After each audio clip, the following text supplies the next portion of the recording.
Mayong adlaw, gikumpirma sa Davao City Police Office kon DCPO nga wala na sa ilang kustodiya ang appointed mayor sa Nabalawag sa Special Geographic Area sa Barma. Nga nailang si Mayor Anwar Saluang ug tulo pa niini ka mga kaubanan. Kinsa gidakop nitong Pebrero 4 ning tuiga tungod sa paglapas sa Comelec gun ban.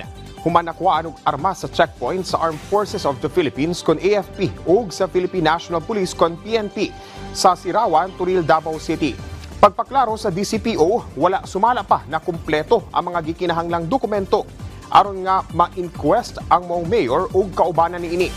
Sa investigasyon sa kapulisan, nasayrang lisensyado ang ilahang dalang armas apan wala lamang sila nakakuha og exemption sa Comelec gun ban.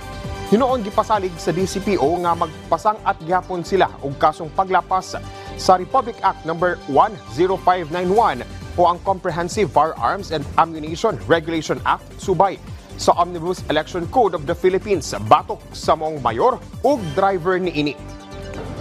Hindi ho ibinasura yung kaso. It's just that we prepared for a better filing of the case. Only that lumagpas doon sa 18-hour reglementary period allowed by law.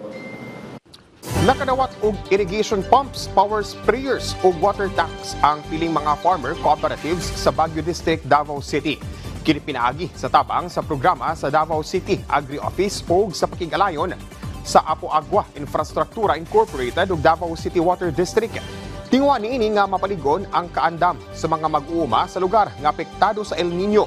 Among programa agig suporta sab sa baguhay lang gipasa nga City Ordinance sa 20th Davao City Council nga nagdeklara sa Panigan Tamugan Watershed isip Surface Water Protected Area isip moy source sa drinking water sa Davao City. Ug mo kadto ang mga nagunang balita dinhi sa PTV Davao. Ako si Jay Lagang para sa Pambansang TV sa Bagong Pilipinas.